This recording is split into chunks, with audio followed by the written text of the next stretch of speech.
Ayun no. Hello guys, kamusta po kayo? Andito pa rin po tayo sa Edge of Amaria. So, inabot na tayo ng gabi. Nasa past 8 p.m. na. So, yung naunang video po prior ito ay yung pagpunta natin dito. So, yun nga po, pagdating namin dito, nagpicture, nagvideo, nag-ihaw, nagluto, naghiwa-hiwa, hanggang kumain kami ng dinner, and then kwentuhan, at inabot na kami ng dilim. Ito nga po, past 8 p.m. na.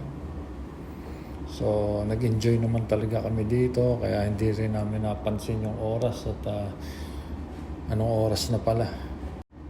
Pagdating namin dito, maliwanag pa, medyo malakas yung hangin, malabo yung paligid dahil parang may alikabok yata, parang fog. Pero ngayon parang umayos na. Ang naging kalaban lang namin yung lamig talaga. Siyempre dumilim na at may hangin at malamig pa yung binubuga. So ito nga po at pauwi na tayo dahil parang lumalakas yung hangin. So iniisip namin baka biglang umulan. So nandito pa kami sa edge ng Amaria. So kami na lang yun nandito, no? Dahil yung mga kasamahan namin na natatanaw namin sa malalayo, hindi naman namin actually kasama. Yung mga nagpunta rin dito, nakapark sa ibang lugar sa malayo, wala na rin, nag-aalisa na. So kami na lang yung natira talaga. So ito, convoy, sunod lang ulit tayo, palabas, pabalik. Sana makita natin yung daanan at makalabas tayo ng mabilis. Kita nyo, di ba? Yung hangin, bumubuga, lakas. Parang may mga ali-alikabok. So, sundan lang ulit natin itong guide natin. Kabisado naman nila yung daan. Kita nyo, walang walang ilaw-ilaw, kundi yung sa sasakyan lang. Yung sa buwan, di naman ganun kaliwanag. Kaya talagang totally madilim dito. So dito wala pong signal, no? At mahirap yung signal ng mga kahit na anong network. Kaya mahirap talaga magpunta dito na wala kang kasama. Lalo kung hindi mo alam yung daan, no? Oops, teka, Pombreno, mukhang alanganin sa daan, mukhang naligaw, mukhang mali yung dinaanan namin. So atras tayo. Ito kasi dulo na ulit yan, edge na ulit ng bundok yan, kaya kailangan dahan-dahan lang din yung andar kasi madilim, wala nga ilaw, yung pag nauna ka, yung naabot lang ng ilaw ng sakyan mong matatanaw mo, pero pagtapos nun hindi mo na alam. Medyo kumanan lang ng konti. Ayan. Matras, tapos kumanan.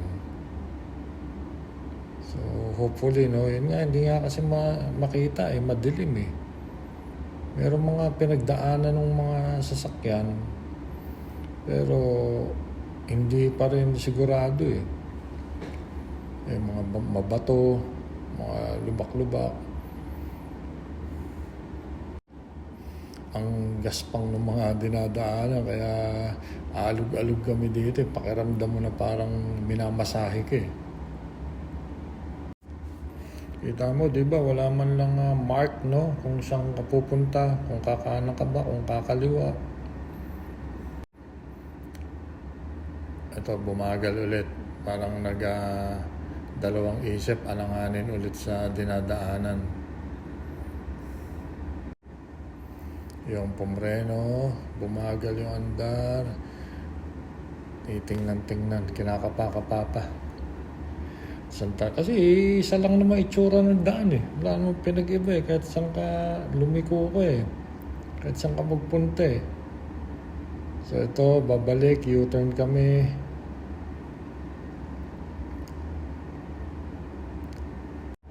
Ito, edge na ulit yan. Yung nasa kanan namin. Yan.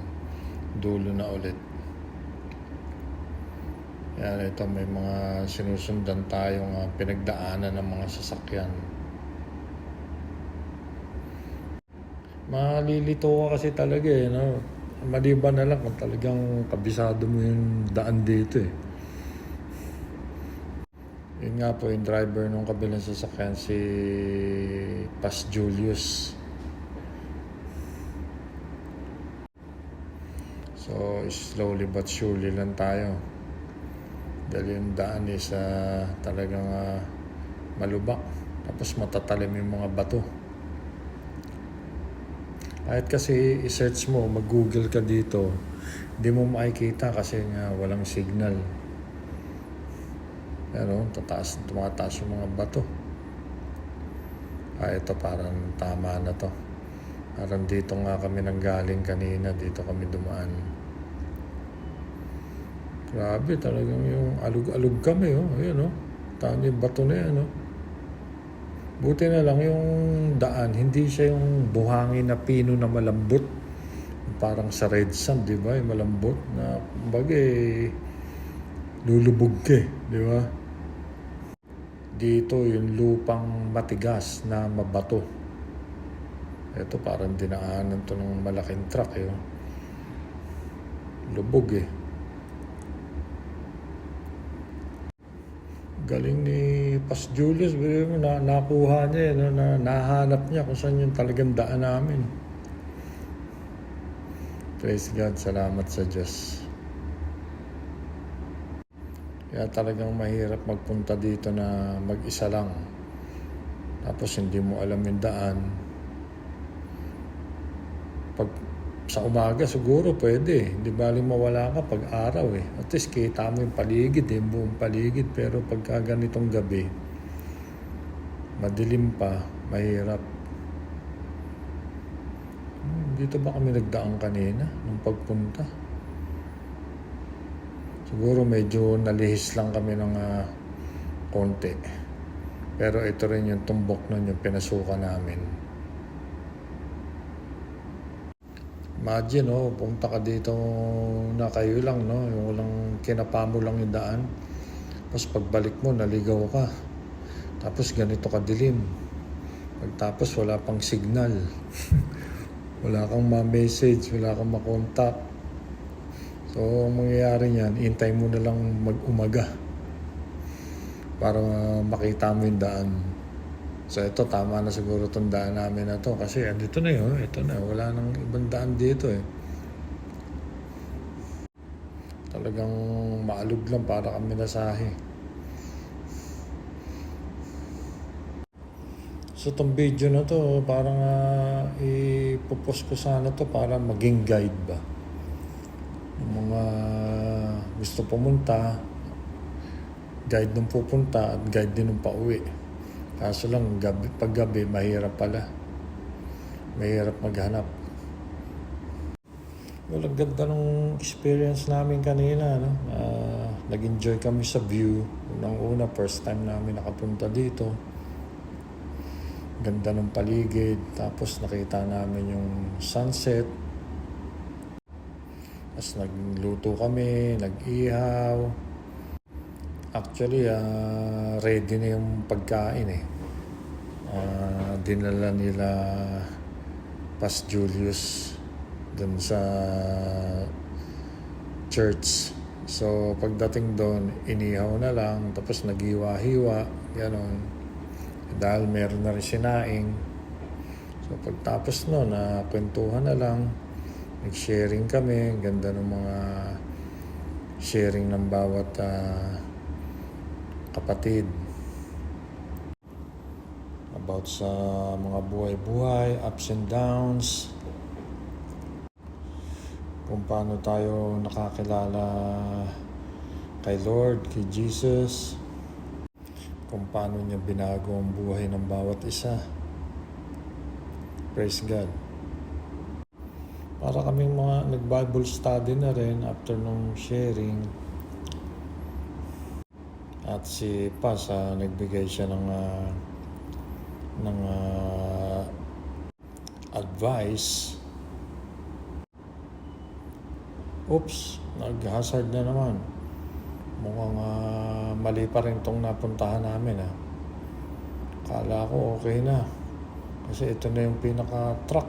Truck ng daan na to Sa gilid namin kanina, wala na Parang may gutter na nga kanina, di ba? Sa dinaanan, may gutter na sa kaliwat kanan. So, balik. Mali pala itong dinaanan namin. So, more or less, nasa 10 minutes na rin kaming naghahanap pala ng daan, mula nung palabas. 10 minutes na ang nakakalipas.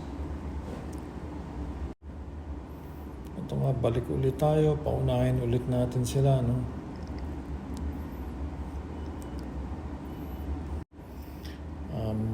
makikita natin yung daan na yan. God is good all the time. Hindi tayo pababayaan. We're on the right track. Kanina kasi dire-diretso kami kasi yung itong huli namin balik, di ba? Nag-U-turn. Balik, kumanan kami. So ito. God willing, hopefully, ito na yung daan. Medyo mabilis magpatakbo si Paz pala, Kaya napapabilis din yung andar ko. Baka maiwang kami. Lalaki ng bato. Maganda pala dito. Sabi nga namin mag-camping kami next time. Dadala kami ng kanya-kanyang tent. Tapos magbo-bonfire kami, Ganon, habang kukwentuhan, ganyan. Sharing. Praise and worship. Wow, nasa tuktok ng bundok, di ba? Talagang kahit sumigaw tayo niyan, walang tayong madidistorbo.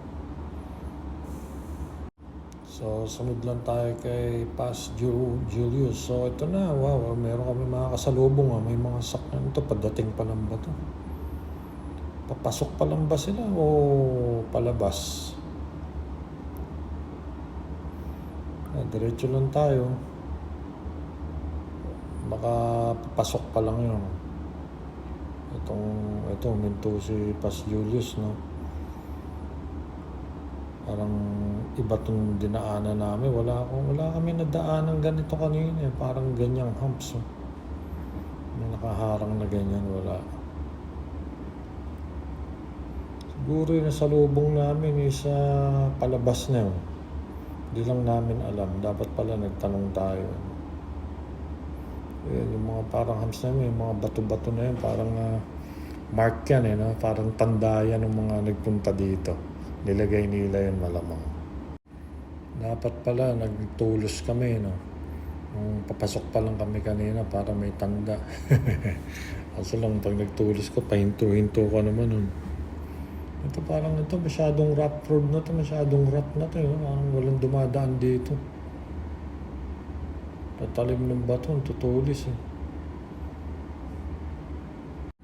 Ayan, parang may nakatulos dyan sa kanan. Ayan, kung nakikita niyo yung puti.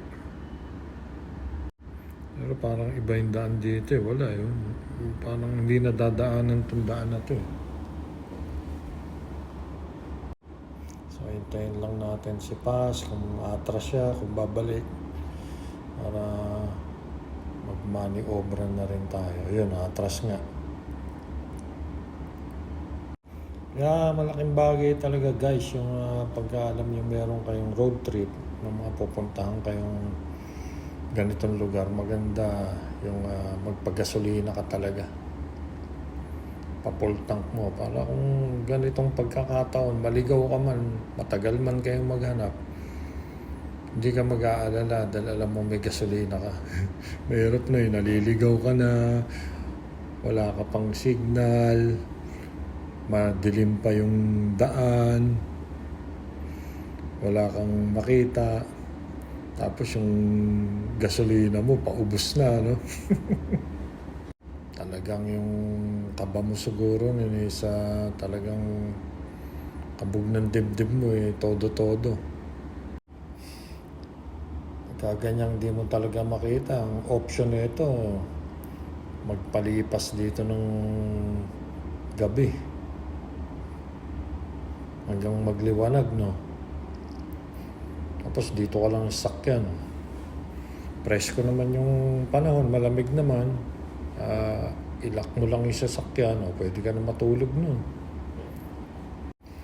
Kahit na naka-start yung sasakyan, as long na meron kang gasolina, para mabuksan mo yung ilaw, di ba?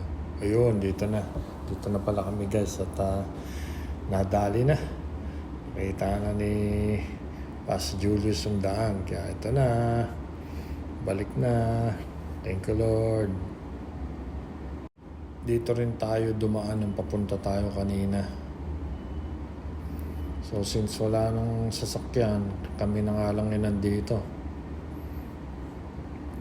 Kaya lalong madilim. Kung may ibang sasakyan, meron ka mga makakasalubong, may liwanag, malayo pa lang, kita mo na. Alam mong may daan doon, di ba? Taan yung daan dito, talagang liblib, di ba? Kung wala ka man lang makitang liwanag sa malayo o sa paligid, ibig sabihin may bahay doon, ganun. Or may poste man lang sana, kahit malayo. Alam mo, yung tinatahak mo na daan is tama, di ba? Pero okay na itong daan namin dahil ito na highway na yun. Sementado na. So daan na talaga siya. Hindi na siya yung lupa na mabato. Yung mga ganitong pagkakataon guys, bawal, papaanda yung kaninang daan natin. Nawawala tayo, naghahanap tayo ng daan sa yung mabato, malupa, madilim. Sabi ko nga dito sa mga kasama ko sa sakay ko paano kung biglang may humarang sa atin dyan ng mga tao? Ano gagawin natin? Ihinto ba tayo? Siyempre, hindi, di ba? Kaya unang-una talaga, mahirap yung magpapagabi ka sa lugar na hindi mo alam. Lugar na hindi mo kabisado, yung lugar, yung daan, hindi mo rin kabisado kung may mga tao doon na hindi mo kakilala na ganun nga, yung mga nagtitrip, yung mga nangaharang, di ba? Hindi natin masabi, di ba? Kaya lesson learned yung wag tayo magpapagabi sa daan. Bago dumilim, kailangan umuwi na tayo. Siyempre, safety first tayo lagi, di ba? So, ang date today is Feb 28, 2026. Time 8:42 p.m. So tumatakbo tayo ng 70 kilometers per hour. So ang ginamit ko nga po palang camera dito, ito yung nasa sasakyan, no? Plus 360. Yung naisip ko yung mga camera pala sa sasakyan, pwede mo na gawin din pang vlog, Lalo kung more on nag-travel kayo, ganyan. At least hindi mo na kailangang i-pause, i-stop, di ba? Parang may hawak ka na camera na i-pause mo, i-stop mo, tapos start na naman. Tapos pag i-edit mo, andyan na, ikakatin mo, pipiliin mo yung mga ilalagay mo sa video, di ba? Di katulad nito, dire-diretso na, di ba? Naputol pala tayo doon sa kinukwento ko kanina, yung kaninang sharing namin. Habang nakaupo kami, kinover namin sa sakyan, tapos sumandal kami sa sakyan, upo kami, may mga kanya-kanya kaming upuan, tapos may naglatag ng banig, ng carpet, gano'n. Such a good experience yung gano'ng ma-share mo sa mga kapatiran, yung mga paano ka nakakilala, ano yung mga pinagdaanan mo, paano binago yung buhay mo, no? paano binago ni Lord Jesus yung buhay natin mula nang nakakilala tayo. Well, pag sinabi namang nakakilala, tumanggap ka, yun talagang totoong tinanggap mo, di ba? Nakilala mo si Jesus, tinanggap mo siya sa buhay mo as our Lord and Savior, dinungi ka ng kapatawaran, gano'n. Kailangan ang kasunod nun ay ang pagsunod sa mga kautusan niya. Like pagbabasa natin ng Biblia. At pagsunod nga, no? So, sa pagbabasa natin ng Biblia, diyan tayo may matututunan di ba? Doon din mag-grow yung faith natin. Kasi sabi nga sa Roma 10:17, kaya't ang pananampalataya ay bunga ng pakikinig, at ang pakikinig naman ay bunga ng pangangaral tungkol kay Kristo. So ito yung natuturo ng pananampalataya at kaalaman sa Diyos ay nagmumula sa pakikinig talaga sa mga salita ni Jesus sa Bible, ganun. So talagang kailangan natin na mag-aral, magbasa ng Biblia. Kasi sa sarili natin, di ba, may mga katanungan tayo na gusto rin natin masagot. Yung iba rin may mga katanungan na kailangan din ng kasagutan. Lahat ng agam-agam at mga tanong natin, mga reklamo natin, nasa Biblia lahat ng kasagutan yan. Talagang kailangan lang natin aralin, pagmuni-munihin, pagbulay-bulayan ang mga salita ng Diyos day and night. Alam niyo bang mahal tayo ng Panginoong Hesukristo, ng Diyos Ama?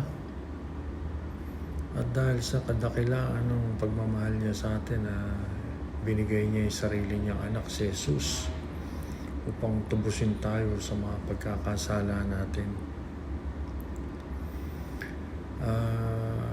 Sapagkat ang kabayaran ng kasalanan ay kamatayan. Ngunit ang libreng kaloob ng Diyos ay buhay na walang hanggan sa pamamagitan ni Kristo Jesus. Yun nga, yung tinubos tayo ng Diyos Ama sa pamamagitan ni Kristo Jesus. Nagpapako siya sa krus. Inalay niya ang buhay ng sarili niyang anak. Alam niyo, lahat tayo ay may kasalanan, Walang taong walang kasalanan. Lahat may kasalanan. Lahat ng yun ay may kabayaran o wage. At ang kabayaran ay kamatayan. Yun nga, not physical death, but ito yung spiritual death.